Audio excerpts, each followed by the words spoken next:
Okay, hello Cloud Gurus and welcome to this lecture. In this lecture we're going to learn all about Kinesis. Now before we start on what Kinesis is, we should start to learn what streaming data is. And streaming data is data that is generated continuously by thousands of data sources, which typically send in the data records simultaneously and in small sizes. And we're talking about kilobytes here.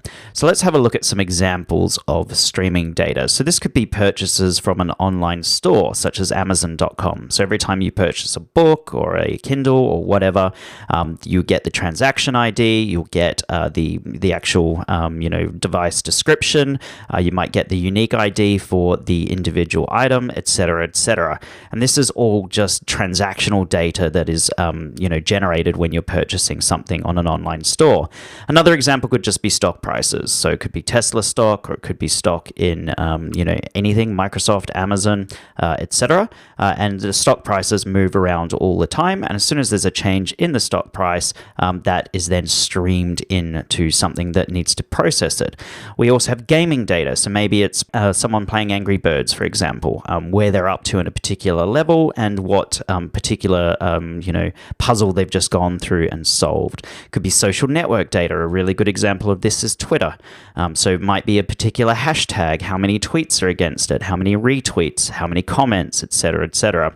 And then geospatial data. So think of things like Uber, for example. So when you're catching an Uber, where you are on a map is always streamed in to a server or a central source. So Uber can then go through and calculate the fastest way for you to get from your source to your destination. And it will take into account things like traffic, which it gets from other data sources as well. And then finally, we have IoT sensor data. So you could have an IoT garden, you could be a farmer using IoT devices across your farm, and all of this data is being streamed into a central source. So that's all streaming data is. It's data that's generated continuously by thousands of different sources, and typically this will be done simultaneously and in small sizes, and we're talking about kilobytes. So now that you know what streaming data is, well, what is Kinesis? So Kinesis is a platform on AWS to send your streaming data to. That's all it is. It's a place to send all your streaming data to. And Kinesis makes it easy to load and analyze streaming data, and also providing the ability for you to build your own custom applications for your business needs. And we have three different types of Kinesis. So we've got Kinesis Streams, we've got Kinesis Firehose, and we've got Kinesis Analytics. And for the exam, you are going to need to understand the three different types of Kinesis and what you should use where. So let's start with Kinesis Streams. Here we've got all our devices. So it could be our mobile phone using Uber. It could be our laptop tweeting something. It could be EC2 monitoring stock prices. It could be IoT. You might have a farm or something and you've got all this farming data coming in. So these are all your data producers. And what they do is they stream the data to Kinesis. And Kinesis Streams is a place to store that data. And by default, it's going to store that data for 24 hours. However, it can store it up to 7 days. So it's just a way of putting all that data, or a place to put all that data to. And your data is contained in shards. And we'll look at what a shard is in the next slide. But you might have a shard for different purposes. You might have a shard for your geospatial data. You might have a shard for your stock data. You might have a shard for your social media data. You might have a shard for your IoT data, etc. And the data is stored in shards, which EC2 instances, sometimes known as data consumers, can go in and analyze that data inside those shards. So you might be wanting to, be running an algorithm that predicts the stock market, or you might be doing sentiment analysis on Twitter on a particular hashtag. Do people feel good about this particular hashtag, or do people feel bad about a particular hashtag? You could be looking at, it could be Uber's servers, for example, calculating the best way for you to get to your destination. And then your EC2 instances, once they've analyzed this data and done something with it, they can then store it in a number of different places. So in DynamoDB, they could store it in S3, they could store it in EMR, they could store it in Redshift, they could store it basically in places where the EC2 instances could access. So RDS, for example. So that's all Kinesis Streams is. It allows you to persistently store your data for 24 hours to 7 days, while your data consumers go through and do something with that data. And then your data consumers, once they've analyzed that data, they stream might store the analytics somewhere in like DynamoDB or S3 or EMR or Redshift, etc. So that's all Kinesis Streams is. So Kinesis Streams consists of shards. Shards are basically 5 transactions per second for reads and up to a maximum total data read rate of 2 megabytes per second, and up to 1,000 records per second for writes, and up to a maximum total data write rate of 1 megabyte per second. So that's what an individual shard consists of. And then the data capacity of your stream is a function of the number of shards that you specify for a stream.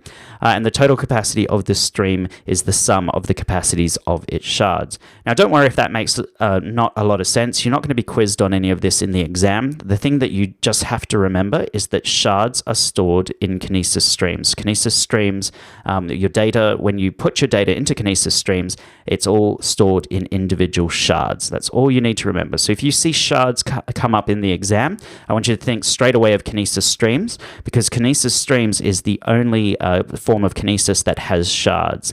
Kinesis Firehose, let's have a look at that. So we've got our data producers.